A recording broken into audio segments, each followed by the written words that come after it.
Good morning, everyone. This is part 3 of Tom Brady is one of the toughest players to ever play in the NFL. Following on from part 2, where I talked about how Bill Belichick never gave Tommy the credit he deserves for playing injured or fighting through pain and doing a whole lot of stuff for the team, I think that definitely wore on Brady. You even heard Shannon Sharpe say, one of the biggest things that players hate is when someone tries to minimize the extent of their injuries. Imagine the person doing that to you was your head coach. He had to just swallow it for 20 years in New England and put up with that coach, who's now obviously on the hot seat, struggling. We'll see how they do now as they go forward with a potentially new rookie quarterback or Cam. But I think Brady thinks he's got Belichick on the run. He's obviously got the advantage for the moment.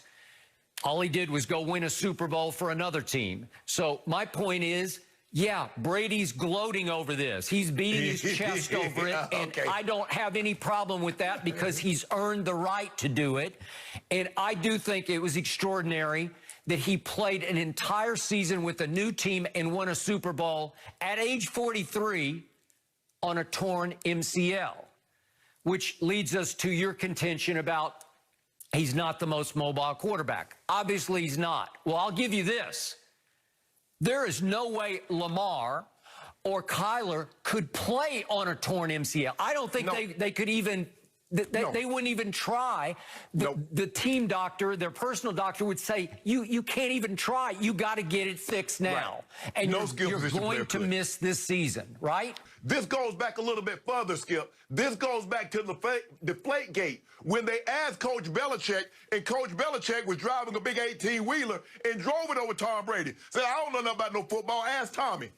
I'm like, wait. Tom is like, hold on, wait a minute. What you mean, ask Tom? Yep. Instead of just saying, look, he did. We inflate our footballs to the regulation, and to the best of my knowledge, that's what they were when the officials came and checked them. Anything outside of that, we, the team, doesn't know anything about. But you don't point the finger at your quarterback when you know he's the guy that he and Peyton Manning was one of the two guys that had the NFL to lax the rules that says, let us have the footballs up until Sunday so we can throw them, get used to them, instead of just taking the balls out of the box and then going and playing football with them. So that was really the start of it right there, Skip. It was. But like I said, Coach Belichick brought them on himself. I mean, it's things like this. That's why most of us football fans have no idea about the injuries and pain and crap Brady plays through.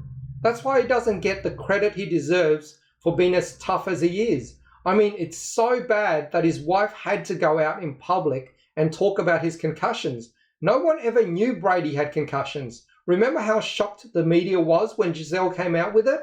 I certainly had no idea. Also tonight, a shocking admission about Tom Brady's health. He had a concussion last year. And Giselle says that wasn't his first one. I don't really think it's a healthy thing for your body to go through. Tonight, the concussion claims that have blindsided Patriots Nation. Certainly, this news has football fans buzzing. The NFL's marquee player, the greatest of all time, may have suffered multiple concussions in his career. And now the NFL is responding to Giselle's claims. We have team coverage tonight of this story, beginning with WBZ's David Robichaux. Roby?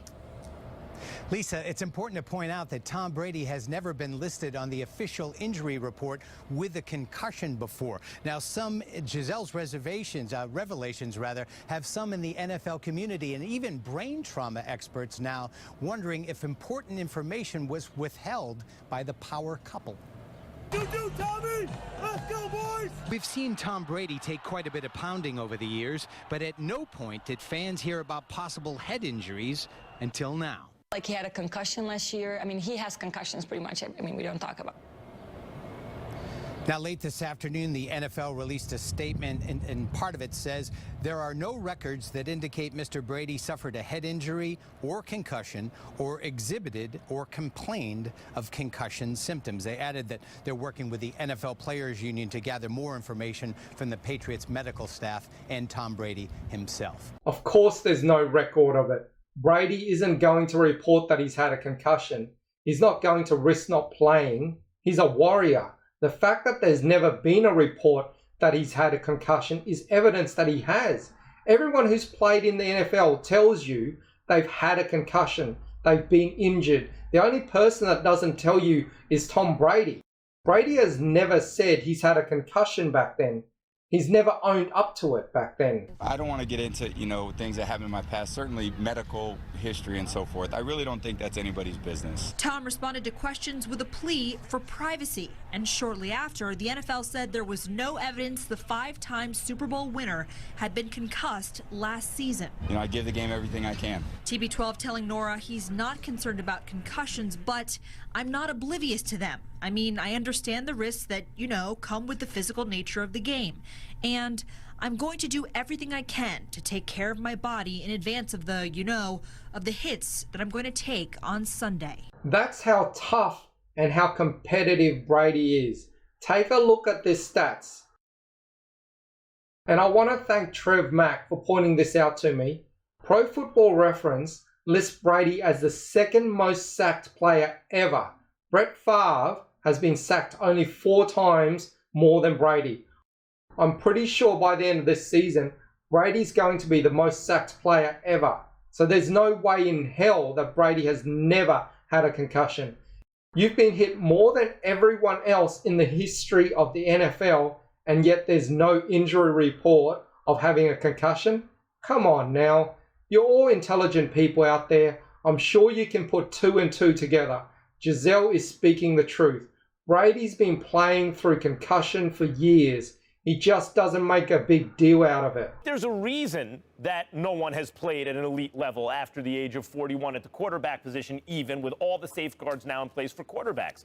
Football is a brutal, brutal sport. You talk to football players, hey, you ever have an injury? They're injured on every single play. Like in normal life, almost every player would sustain what you would call an injury of some kind.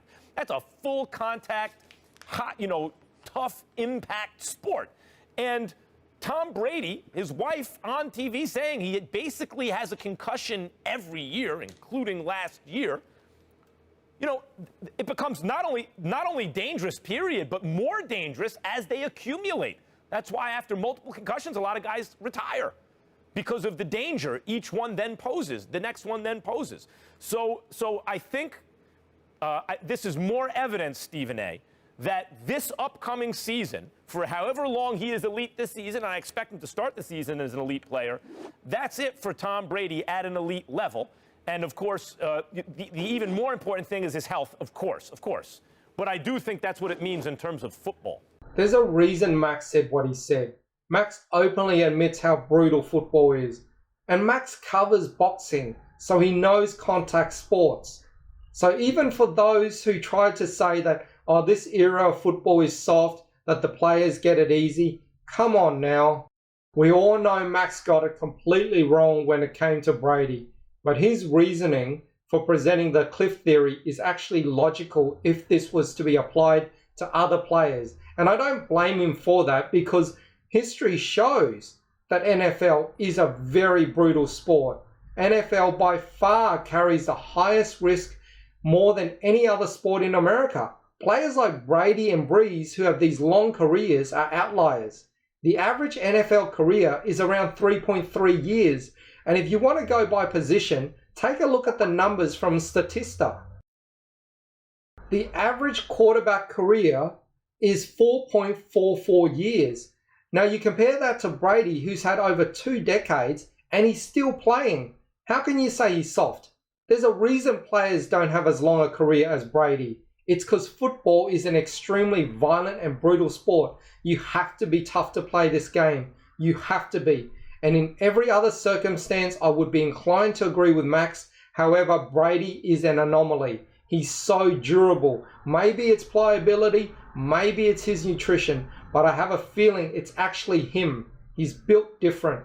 That might be why he's so darn durable. Not because the rules have changed or the game is softer. The reality is very, very clear. Tom Brady is exceptional. He may be the greatest ever. Just this year, in only 12 games, he passed for more than 3,500 yards, 28 touchdowns, just 2 interceptions on the entire season, and he came back from a 28-3 deficit and won a Super Bowl championship. I've seen no evidence that he's going to fall off a cliff, and the fact that he's had concussions and he still has played the way that he has played is even more of a reason to marvel at his greatness, and I don't see it dissipating anytime in the near future. But as it pertains to the direct question as to whether or not there is cause for concern, anytime your baby, your woman, your wife looks you in your face and then looks in the face of the public and says what she says, with all of us knowing how private Tom Brady tries to be and pretty much is, for her to come out publicly and say this, it's not a good thing for the NFL. And it's not a good thing for New England Patriots lovers everywhere, because all it says to me is that the concerns that Tom Brady or others may have expressed, it's exponentially higher rather than what they have expressed. Yeah, by the way, because she wouldn't be saying so if it were not the case. I don't want to trivialize the seriousness of his repeated. Anything. No, I know you're not, and I also want to be very, very clear that I don't want to trivialize the serious nature and how it'll affect him in the future of Tom Brady's concussions. To say, I told you so, or see, but I do want to just get something straight here, because I was making the same claim about Brett Favre when I was doing New York radio years ago, and everyone's saying Brett Favre can play till he's 50. No, he can't. He'll be done before he's 41 as an elite player. No, you're crazy. And people would point to examples in the past. But it's different with Favre. With Favre, there's never been an injury or there's never been this and that. Okay, it was the same with Favre. Peyton Manning, same thing. But now people will say, well, he had the neck surgery. But at the time, look at how he recovered. He threw 55 touchdowns in a season, smashing the record. And the next season, before he got hurt, when he ended with 39 touchdowns, he was on pace at one point to break his previous record the previous season. Everyone said, see, you're crazy. Peyton could do this forever. And now everyone points to the injury. I just want to be straight about this. When Tom Brady is no longer elite at the age of 41, as I've told you, then everyone in the world seems has been arguing with me about this, are people going to point to the concussions and say, well, there was that concussion thing? Because, yes, that's part of it. This is part of it. I am pointing to this now as the kind of evidence that suggests he will no longer be elite at 41. And that's it for this video. I'm still working on part 4 and should have it done and posted by tomorrow. Thank you for watching. Please like and subscribe for more Tom Brady videos.